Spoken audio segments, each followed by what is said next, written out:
Hello and welcome to the Swedish House of Finance ECGI Conference on Sustainable Finance and Corporate Governance. We are delighted for everyone who's here, and those who will join us through a recorded version of this a little bit later are also very welcome. This has been a pleasure to prepare this conference. There's so much interesting work in this area right now.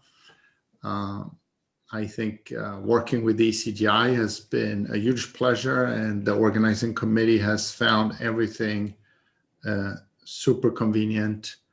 And I'm sure many of you are here today through the excellent network that the ECGI provides for practitioners and academics with an interest in this area. This is lovely.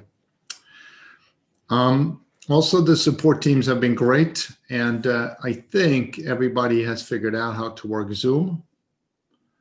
But should something go wrong, I apologize in advance. It could happen. I would also like to mention that we have some faraway participants for whom this is late at night or early in the morning, and I appreciate you accommodating our European afternoon schedule. We moved the conference so that it is Friday, Saturday, Sunday afternoon, Central European time, in order to make it more feasible for people to join from all around. But of course, it's not going to be perfect if you're in Hawaii. So we appreciate your participation especially. Okay, we have a great set of speakers today. Let me not go through all of them. I will mention them one at a time when we get there in the schedule.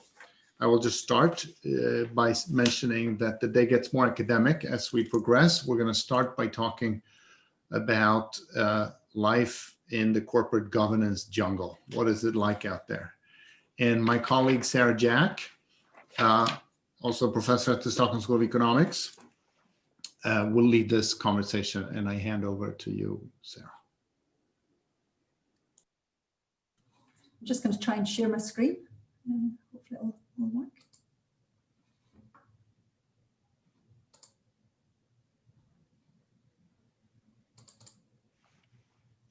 Okay.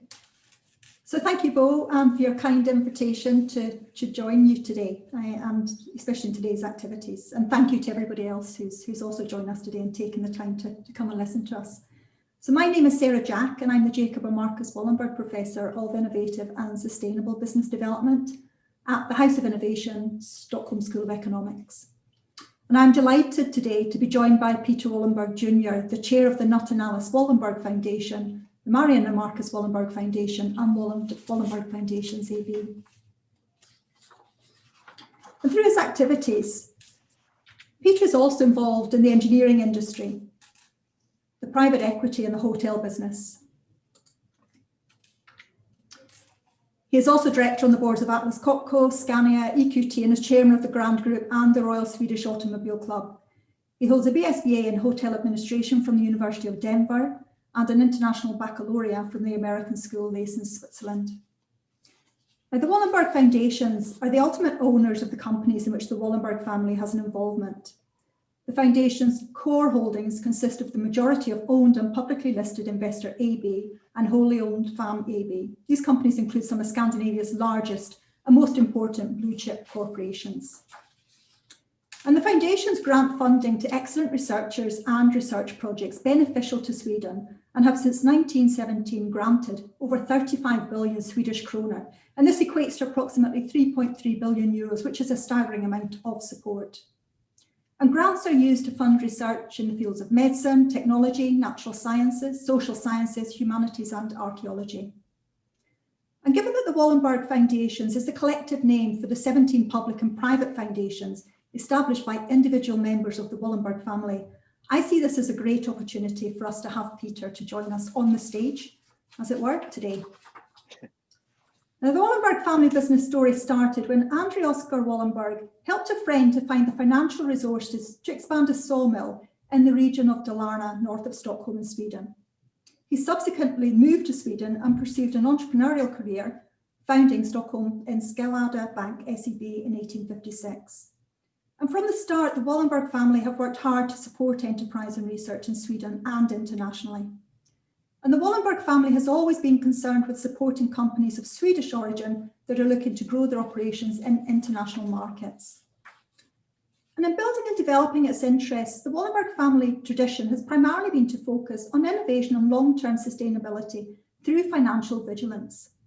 And this focus has continued, and today the fifth generation of the family, led by Jacob, Marcus and Peter Jr. Wallenberg, continues to work to support enterprise and research through its historical roots, and embedding the traditions which have been used to generate much of its long-term success. The general model is that family representatives do not work actively in the companies or other organisations they control, but they exercise their involvement, direction and control through positions in the boards of directors. And against that background, what we thought we would do through our session today is to engage in a conversation about the long-term governance of family business. And long-lasting family businesses do not only look at the financial result of the next quarter. Owners of enduring family businesses value their history and their future. And such family businesses often make decisions with a much longer horizon in mind. And this horizon is often with the next generation in mind as well. So a guiding principle for the Wallenberg's family's work in terms of how it organises its influences in the foundations and the business holdings is the betterment of the country of Sweden. So with these aspects in mind, we will begin today by exploring the subject of governance with Peter. And welcome, Peter Wallenberg. Thank you. I'm going to stop sharing my screen and we'll see what happens now. Oops. Hi, Sarah. Hi. So are you happy if we just get started? Sure. Thank you. It's a bit strange. It's, So Peter, to begin, can you tell us about what the main principles are when it comes to organising interests in the companies and foundations with which you work? I mean, we talk about what we call our ecosystem, which means, you know, how is all of this put together? As you said, we are today 16 family foundations, and we take care of 17 foundations under the name Wallenberg Foundations, just to make it easy. And these foundations own stock in companies like Investor and our wholly owned FAM. Investor owns companies like Atlas Copco. You know that it's part of the Stockholm Stock Exchange in that sense.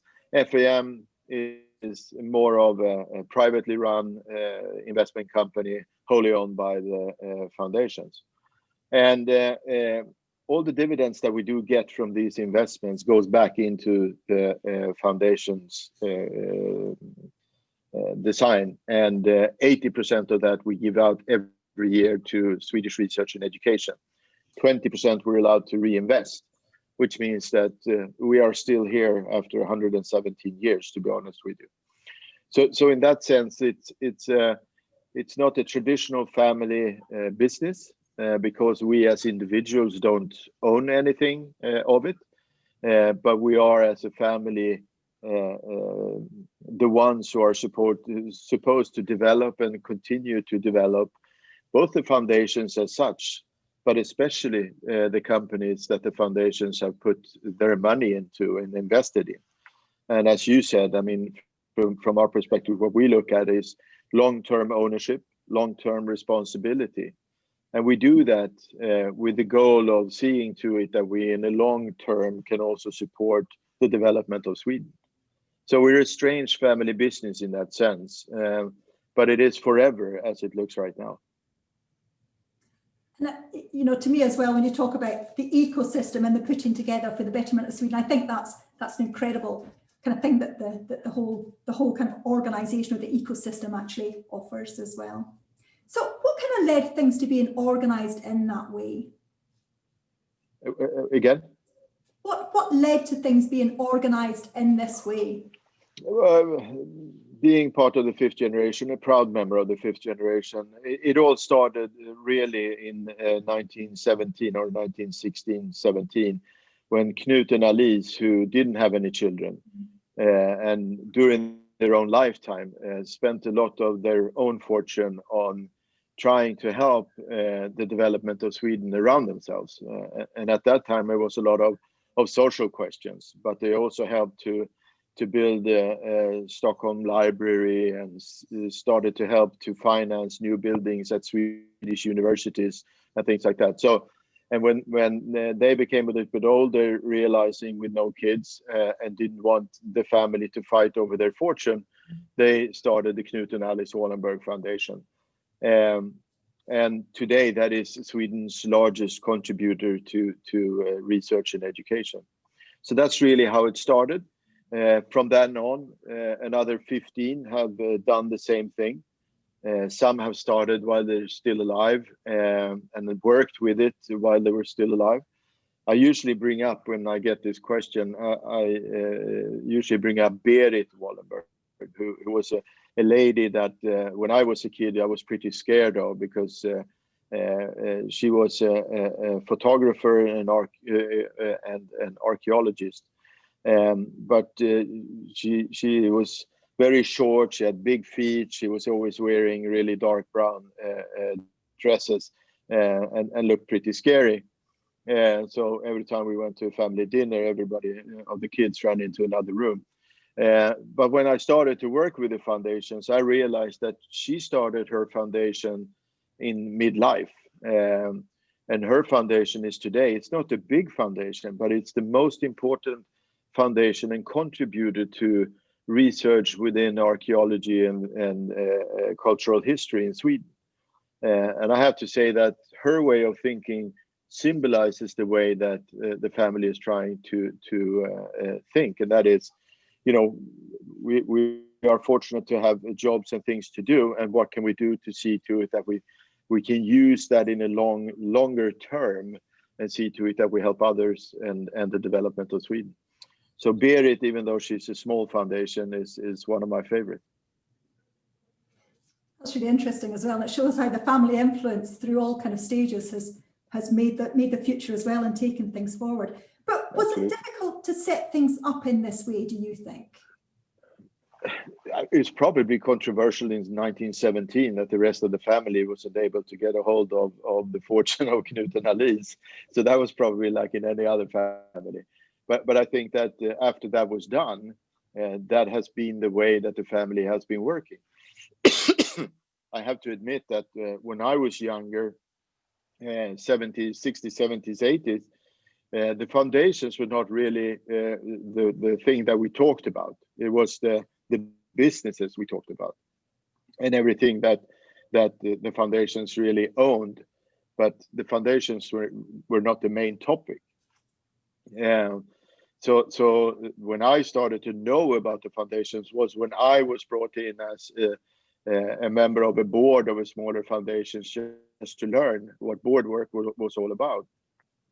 And then realizing that the family had been working by or through the foundations since 1917, and that the foundations was really the main platform of the family.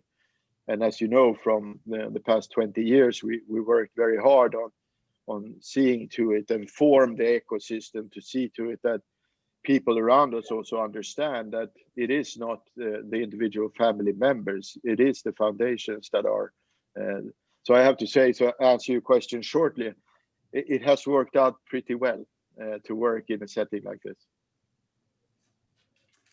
And how important is it for you to kind of unite around a set of values, of principles, and kind of build a vision for the future? I think that's extremely important. And when we were younger, the generations before us, the way that they took this forward was to point with their whole hand, because that was the way it was at the time. What we are trying to do is to see to it that we work together with the next generation. So we have actually seen to it that we have a family constitution today, where the different generations have been talking about what are the values of the family, what is important for us, what does that mean for the foundation, what does it mean for the family as a whole. So today we watch much more, how should you say, on the same page within the family. We have something that we can lean back on and say that this is something that we all agree on. it's not that all and everyone will work within it, but this is the way that the foundations and the families work with the foundations will continue in the future. And is there anything maybe specific or anything that kind of comes to your mind about what's really important in making this work? Because it's an incredible story. Yeah, I think the main thing was to see to it that, I mean, we've been lucky to be three, me, my brother, and my cousin who's been working with this. My father was pretty much alone, and before that, there usually was two family members working with the family business, if one can use that term. And we now have a next generation with 32 people. Yeah, and you know, how do you see to it that they understand what we're doing, what the family is all about, and also see to it that they get an interest in what we're doing, because to work in a family setting like ours, if you're only out to make a huge amount of money, you're not supposed to work for us, to be honest with you, because it is all in the foundations. So it has to be a lot of heart. It has to be a lot of commitment from you as an individual. So it was important for us to see to it that we had somewhere to start in all of this, to get the next generation to be interested. And then we continued from that. I mean, we do have a general assembly every year where all family members can come in and ask questions. And we have a family working group where 3 people from the 5th generation, me, my brother, and my cousin, and 3 from the 6th generation, and the 3 from the 6th generation, we change every year, and they choose themselves who should represent them in the family working group. So we're trying to find ways to see to it that we can help in a process that's going to be long.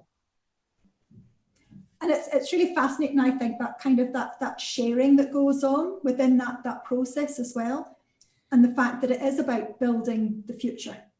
It is. It's all about that. But I mean, we're in the middle of it. It's easy for us to talk about it. But if you have 32 young people in the middle of their own career, and try to see to it that they understand what all this is about.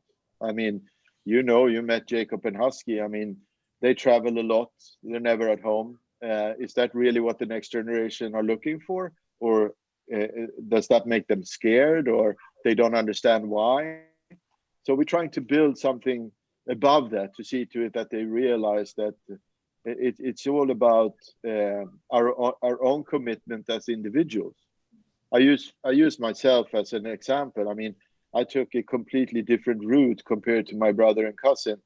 I went into the service industry already when I was 15. I started to work after school and continued to do that and run hotels for 30 years. And none in the family had done that before.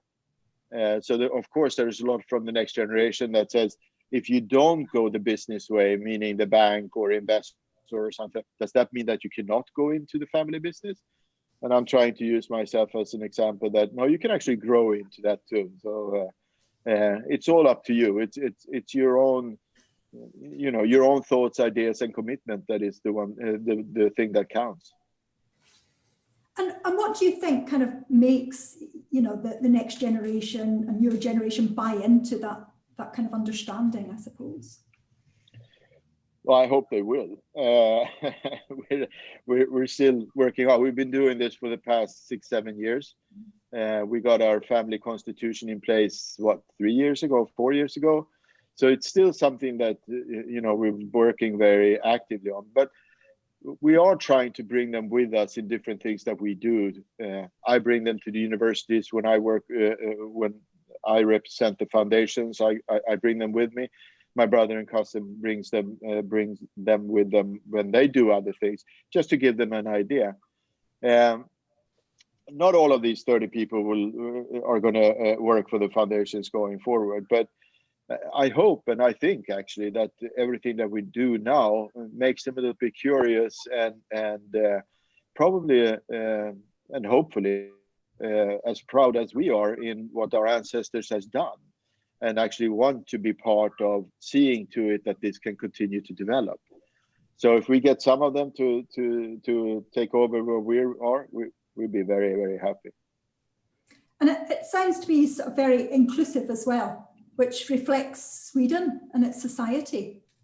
Oh, thank you. I didn't know that. No, I'm just kidding. No, but yes, it has to be. I mean, everybody who has any idea of anything should be able to be part of this. Doesn't matter what you want to do. I mean, if there's someone who just want to work with Berit's foundation, we should give them the opportunity to do that.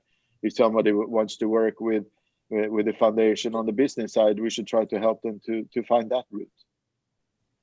And you mentioned your broad experience, or your broader experience in the kind of international career that you had before getting more involved with the foundations. And what do you think that kind of brought to the foundations for you? What was the kind of key things that maybe came through from that? I think if you look at the way that me, my brother, and my cousin work with each other today, we found for us a very natural way of dividing the different tasks. And I mean, they are business people more than I am. I love to run businesses, and I love to work with people. So I think what I brought into it is that. I mean, I have in that sense, Jacob and Marcus are extremely good at what they're doing, and I try to put my experience from a completely different business into everything that we do. So I shouldn't say that I know what I brought into it, but I think that I can be a little bit wider in that kind of questions than they are as business people or financially focused. Which again helps to kind of move things forward as well at the same time, doesn't it? Particularly when you think what they're trying to do there. Yeah, I think we complement each other very well because of that. So, in your view, are there differences between how this generation and the next generation will lead the group and its interests, do you think? I think the first thing is that since it is foundations and the statues of the foundations are 100 years old, that will not change. So I think the main goal will be the same. But I think the way that we run everything and look at what we do is different from the previous generation. And I think it's going to be the same for the next generation. We know in our discussions and meetings that we have with them that, you know, questions that they bring up is, of course, sustainability and other questions that have always been on our agenda, but has been one of many. So I think it's just that there will be a focus on other questions, but I don't think there will be huge changes in, or it can't be due to the statutes of the foundation, be huge differences in what the foundations do or how we invest and things like that. It's quite interesting there because you touched on the kind of roots and traditions. I would imagine that within the foundations and the businesses, that these kind of roots and traditions are very important. And I think for family businesses, especially, that tends to be something that they do refer back to. Yeah, of course it is. I mean, as I said, I'm a proud member of the 5th generation, and I look back on what each generation has done throughout the years. One has to be proud. I mean, it's been different times, but there has been the same goal all the time, and that is for the betterment of Sweden. So even if it's done in different ways, it's still the same focus, and it is still the same goal. And I think that's probably the main and most important thing. Now, you touched on sustainability briefly there, and I'm going to maybe, if we've got time, move to explore that more later in the conversation. But what are particularly pressing issues, do you think, for the next generation? I mean, the world around us is moving much faster. So I think that we are in the middle of something. We are 3, and we know that we have a tough time to keep up. And so, of course, that will be a huge challenge for the next generation to be able to use all the changes that will happen for the benefit of everything that they're doing. But that's also one of the reasons that I hope that it's going to be more, at least more than one, but maybe not 10, but there will be more of the next generation who would like in different ways to work with the foundations and the businesses within the foundation. So kind of taking that forward, if you were to look into the future, how do you think the Wallenberg Group might be organized in 10 years from now? 10 years? Mm. I'll be still around. No, I'm just kidding. My brother and cousin are much older than me, so no. I think in that sense, it will not be any huge differences. I think you will see that companies in our portfolios are different in some ways. But I think that what we are doing and how we are built as a structure will be the same in 10 years. Even though everything is moving extremely rapidly, we've been around doing about the same thing in different ways for over 100 years. So I don't think that will change a lot. And what about 20 years from now? Then I probably are not working any longer. It's 20 years is an extremely long period of time in today's times. As I said, with everything changing so rapidly, I wouldn't dare to have any guess in that sense. But the only thing I can really underline, and once again, I mean, our ancestors were pretty smart, that they wrote the rules and regulations for the foundations in the way that they did, which means that huge differences will not be there. And as long as we find people who have the heart in this, even the companies within the portfolios will continue to grow long term and will be even stronger in 20 years. And the foundations will be able to give even more money to Swedish research and education. But the foresight of those founders is absolutely incredible, isn't it? Really, when you think, you know, how it's. Yeah, I mean, if you start to, oops, can you see me? Yeah, here we go. Yeah, if you start to read through the history books and read some of the documents from their time, yeah, I have to say that they were looking many years ahead of their own time in that sense. And it's incredible to be part of that story. Yeah, I'm extremely proud, to be honest with you. So I know everybody's trying to get a hold of me someday. Yeah. So what do you believe are the main strengths of family ownership in the business environment we have today? I think if with the experience we have from family businesses in Sweden, I think it is the commitment. In that sense, I think that the development, always being trying to be in the forefront, because it is yours and your family's. I think those are probably the most important parts. From our perspective, as I said, we're not a traditional family run business. So for us, it's more about being good at, what do you say in English? Continue to develop something that somebody has started. You can help in seeing to it that it keeps on developing in your own time. But you don't really get you don't get the financial benefit or anything like that from it. But I think in a traditional family business, that is always going to be a part of it. But that also means that in many cases, family businesses only last 3 generations. And we're now trying to get in the 6 generations into ours. So I think family businesses are extremely important as call it a system, call it what you want. But it's also a complicated one because it is difficult to make that long term if it's only the family being the owners. And once again, I mean, the way that we are able to run this is a fantastic way of seeing to it that it can continue. And it's a fascinating view as well on family business, I think. Because it is. It is. But I mean, we live in Sweden, so I mean, not everyone thinks that foundations is a good way.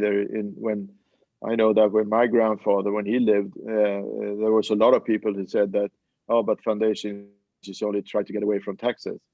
But we don't earn anything from this. Everything goes back to society. So, but that is, that's something that we have to work with, and that I work very hard with, and that is to make people understand how the ecosystem works, and that it is not us as individuals that make any profit from this. It is society that makes all the profits, which means it's actually tax money getting back into the system without going through bureaucracy. And society benefits in so many different ways. It's not just exactly money going into the system, it's what it actually produces as well. Yeah. Which is incredible. And what do you think are the main weaknesses, perhaps, then, of, sort of the way it's organised? I don't think we have any. No. I think it's always a weakness in the change of a generation, because once again, it's all about the individual wanting or not wanting to be part of it. And if there is none in the sixth generation who would like to continue with this, what does that mean? Who will then be taking the decisions for the foundations that are, and at the end of the day, have our family name on them, which means that whatever they do, it's going to fall back on the family. So I think that, but I don't call it a weakness in that sense. It's a difficult step. So I don't really see any weaknesses in at least in what we have. There are no weaknesses, because we can be really bad at what we're doing, to be honest. But the foundations will continue to be part of Swedish society. And do you have any other sort of advice for how this might be dealt with in the future? Or how other families might kind of pick up on things? No, I wish I could. I mean, it is extremely difficult. It's also very different from country to country. As we know, I mean, our system works very well here in Sweden because we have a foundation system, which means that we are not getting taxed on the dividends that we get because we give them away. But we don't have to take from our cash in the foundations. But in the United States, you have to take from the capital in foundations. So they will not be able to last as long as we are. So it depends a lot on where you are and how you can use the different systems. And when I use the word use, I don't mean in a negative way or trying to get away from something else. What I'm saying is that depending on in which country you are, there are different ways of finding ways where it would be easier for families to be able to continue through generations with their businesses, and trying to find ways to see to it that it's not only 3 generations. And but it's difficult. Yeah. But as you kind of reflect on things as well, and you talked about research. So what do researchers offer the foundation? What kind of research we do, or? Well, what do they offer you? Why do you do it? What's the kind of core thing about it for you? Could there be anything else? I mean, come on, it's the future.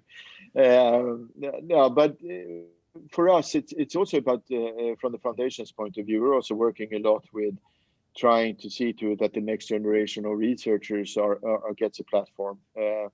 So 10 years ago, we started to see to it that Swedish universities could attract young researchers, both Swedish researchers that were at foreign universities and bring them back to Sweden, and foreign young researchers that we needed in Sweden to see to it that we got the right type of research being done in Sweden. Today we have 400 of these young researchers at different universities in Sweden. So that's an important thing in what we're doing. But and I think those kind of numbers are very important.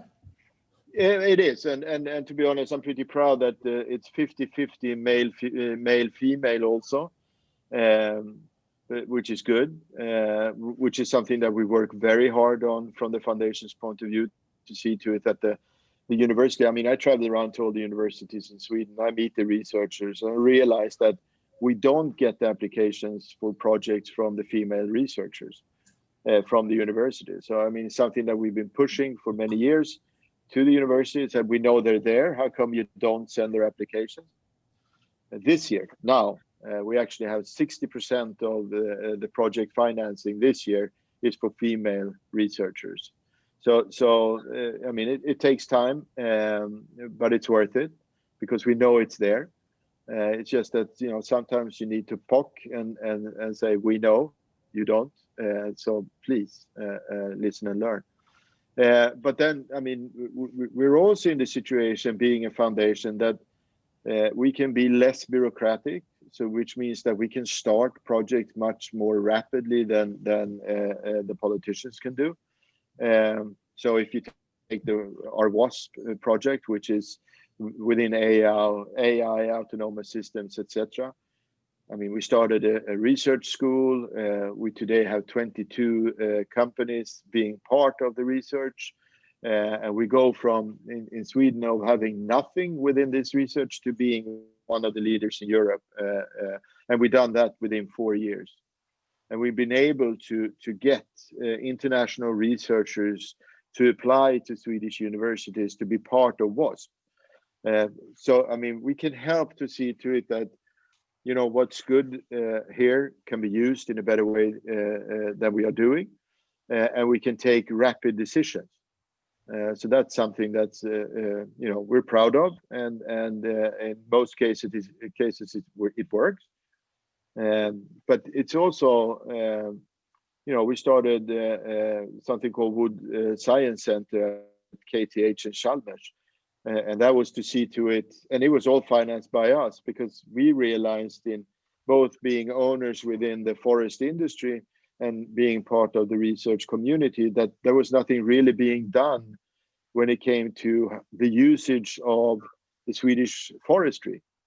You know, you can't make paper out of everything, and you can't just burn it. So what can we do with it? And today, I mean, those researchers are the one that you read about that put out solar cells in see-through windows, all made out of wood, or PET bottles made out of fibers instead of plastics, etc., etc. And when you realize that you've been part of starting things like this, and you see the effect of this, and these researchers, then you're really proud, and you understand how important foundations like ours can be. But we also realize that Sweden, being a very, very small country, we need to see to it that everybody realize that we need to put, you know, both academia, business, private institutions like ours, and politics into this, and so that everybody realize they have to be part of and putting money into this, or Sweden will lag behind. And we can be a part of having that dialogue also, and spread the word in that sense, and try to find solutions to these kinds of problems. We tried it with COVID now too. I mean, we don't have any bureaucracy, so I mean, we put 100 million into the research around COVID rapidly, but we also saw to it that Sweden got their largest test center in place within 3 weeks, because we didn't have any capacity in Sweden. And that we can do because we are small, and we have the funds to help. And again, when I saw how quickly you kind of moved there, I thought that was very impressive, considering what's happening elsewhere. But yeah. So, Peter, can we kind of move now to consider sustainability and its importance as a long-term focus, which also impacts on governance? And I want to do this because I know how important sustainability is for you, but also how it's always sat at the very heart of what the Wallenberg Foundations and family do. Yeah. So what is your point of departure when it comes to sustainability? I think that talking about sustainability is sometimes extremely difficult, but because most people, when they talk about sustainability, they talk about the environment. Mm-hmm. And we're trying to widen it much wider than that, because sustainability is, of course, about the environment and the climate, but it's also about people in the community. It's innovation, it's research, it's business ethics and governance. So from our perspective, and I know you read the investors book on how we work with this, and that's just one example, but those are the things that we bring forward in all the companies that we work with. We feel it's actually a sustainable question to see to it that in the rapidly changing environment when it comes to technology, companies should also put in reskilling and upskilling as part of the sustainable future, meaning that your biggest and most valuable resource is your staff. And you need to see to it that you use them going forward too. It's not that you just change them because things are changing around you. You have to take it and look at it as out of a complete perspective. So yes, all of these things are extremely important for us. We feel that is being responsible long-term owners. This is the main point. I mean, this is that we try to in the boardrooms where we can be representatives of the foundation, we can bring these questions up and see, where are you, what are you doing? But once again, everything is moving extremely quick and very rapid. And I think one of the main problems is that you can find management in companies who believe they're doing a lot, but if you go 1 or 2 steps down in the organization, you're not doing very much.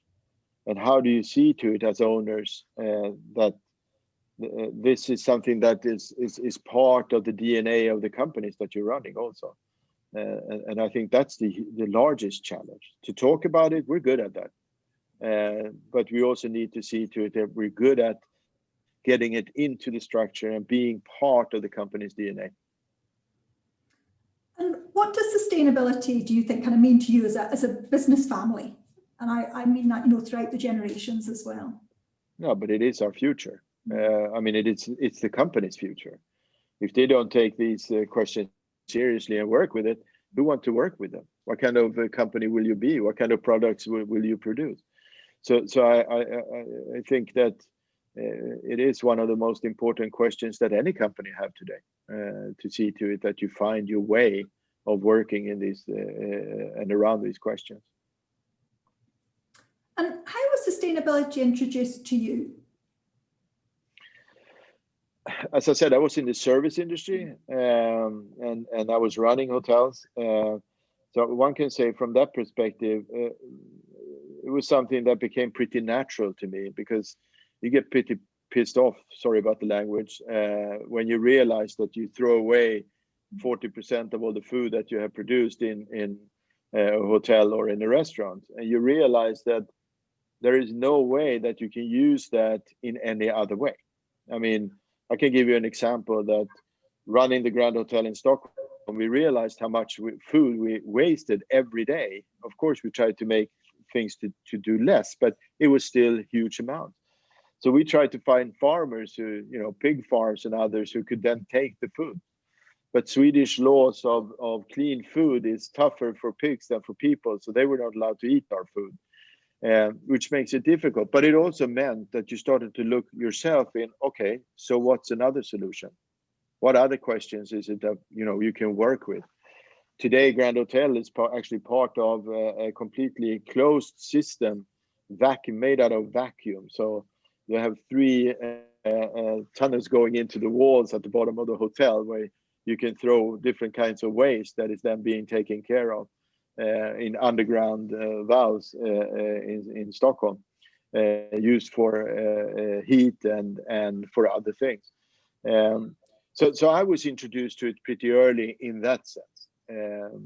But when it comes to business ethics and those kinds of questions, it is when you start to get into and being able to be a part of a board or something that you realize the complexity of companies going abroad, trying to do business abroad, and the follow-up questions that you get from that.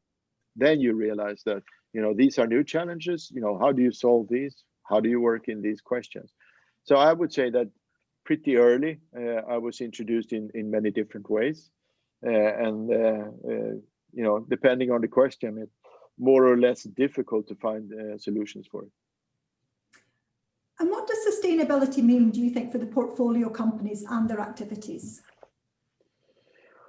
Everything. Once again, I think it is their future. And that's the reason I'm saying that it is important for us to point this out to them and make them understand that we as owners are on top of the question, meaning we bring it up, we want answers. But most of our companies are doing very well and work with it. But you have to learn that it's not only what happens within your own walls. It's, you know, who's delivering what from where and how. You know, you have a supplier in another country. How do they do their products? It's much more difficult and much wider to some of these companies. But one should give them credit that they're doing you know, a heck of a job. But once again, everything is moving so fast that you really need to be on the top of your toes all the time in these questions, because it changes so fast. And in terms of the kind of the boards of the firms that you work with, how do you kind of work with sustainability there? How do you kind of, you know, ensure that it is included in their thinking, their design, their way of delivering? It is something that we see to it that it is on the agenda of board meetings, so that we get a report. But I think that we need to take it, you know, one more step and see to it that it goes further down. A board meeting is a board meeting, but is that reality in all senses, or is that a presentation for the members of the board? So I think we need to find ways of getting a deeper understanding of how it works further down in the structure of companies. It's going to be difficult, but I mean, we have to find ways. And would you say that the role of sustainability then has been changing? And you mentioned a couple of examples when we were talking about governance as well. But do you think that the role of sustainability has really been changing? Yeah, absolutely. I think so. And as I say, I mean, working with the sixth generation, I know it's something that they're poking at us and say, you know, what are you doing? What is the foundations doing? So I made a very short study. I asked the office to go through all the applications for different projects at the foundation to see how many were around sustainability. And we realized that in the application, it was not a lot. But you realize that in close to 90%, the effect of the project had to do with sustainability. So, and that's also important to realize that it's not always that, you know, you get an application that says, you know, I want to change this or do this better. But during the time of the research, they will realize that there are things that will change and use it, see to it that it's actually being brought out to be used by others. So I think that's good. I mean, I'm not going to push researchers in that way, because I know they will get there. It doesn't matter what they do research about. This will be part of what comes out of it. Yeah. And I mean, I see you as leaders in sustainability issues, but I just wondered if you consider yourselves as leaders in sustainability issues within your industries. And I like the way that the perspective that you take on the whole kind of sustainability issue. I can say this. You can never say that you're good at something like this, because that would mean that you would relax. And I think what's important here is to see to it that you follow up and change with time and the questions that will come up, instead of getting stuck in something that you felt you were doing good. Thank you. Is there anything more that you would like to add at this stage? No. No, it was a pleasure to be here. It's always difficult. It's a new way of life right now, doing things like this over Zoom or Teams or something else. Life will probably not be the same after all of this. I think we learned a lot of positive things. we learn a lot of negative things, but I think that we will be more efficient after this. I hope so. Yeah. I don't know. Let's say we will. We will. That's it. Yeah, good. Good. So thank you for that. And I'd really like to end this session. I'm conscious of time, and I'm also conscious that you're a very busy person as well. And thank everybody for listening. But I'd also like to say a very big thank you to you, Peter, for taking the time to speak with us today and for sharing your thoughts and experiences. And we're extremely grateful, thank you. And I know that I've learned a lot from listening from you today, but I always do. I always find it very fascinating. And I'd also like to thank Professor Matthias Nordqvist, who kind of helped us form the questions as well and develop the questions for today. So thank you as that. We have some time left, I think, Bo, do we? About 5 minutes left, if there's anybody who would like to ask a question. We do. Bo, was there anything, I noticed you're kind of bit in the chat and I picked up on that, but I don't know if there's anything else that you want to add to that. I have been monitoring the chat and I got a couple of messages. Maybe I can convey some of those questions. So maybe not all of the listeners, everybody who's online can understood the relationship between all these companies, the crown jewels of Swedish industrialism, and many new companies that you own or own part of. Mm-hmm. There's some stages here with the foundations and investor. Could you talk for a couple of minutes about just how that structure looks? Absolutely. The Foundations is the largest shareholder of the public investment company Investor.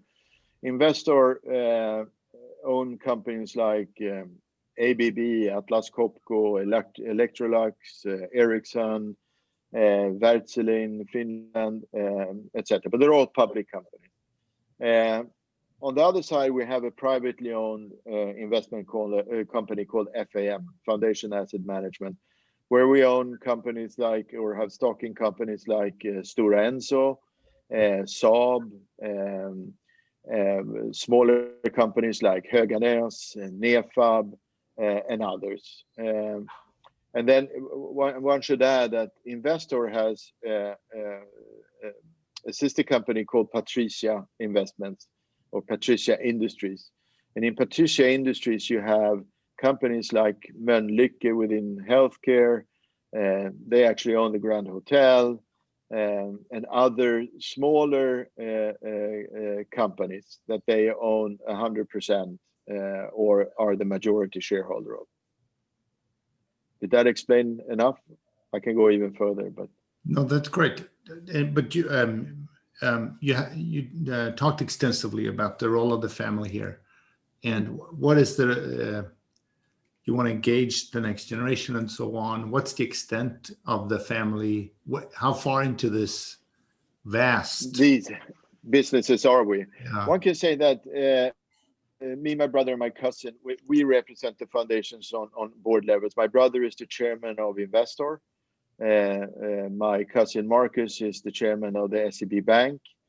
I'm the chairman of the Wallenberg Foundations company. And then we work a lot with seeing to it that the boards of these companies have the competence that is needed to see to it that they will continue to develop. And if we look at how do we work with the next generation in these questions, we put the next generation first in the boards of the different foundations.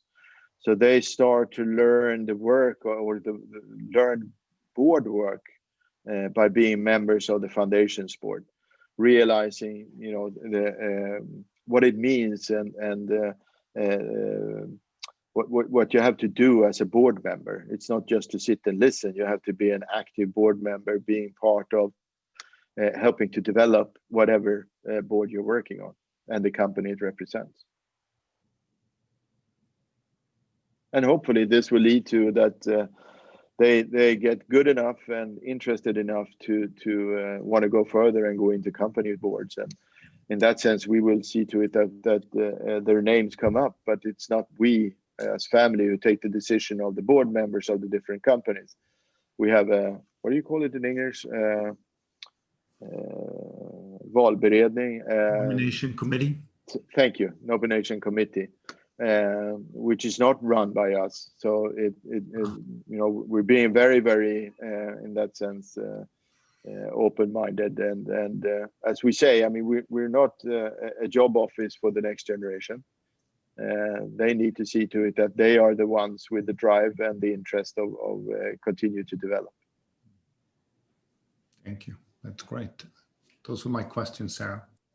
Thank you. I think that's us then. I'm conscious that we're almost there. Gosh, wow.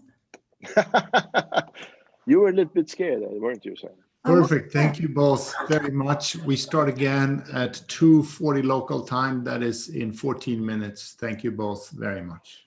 Thank you very much. Thanks, everybody. Bye. Thanks, Peter. Have a good conference. Thanks. Bye.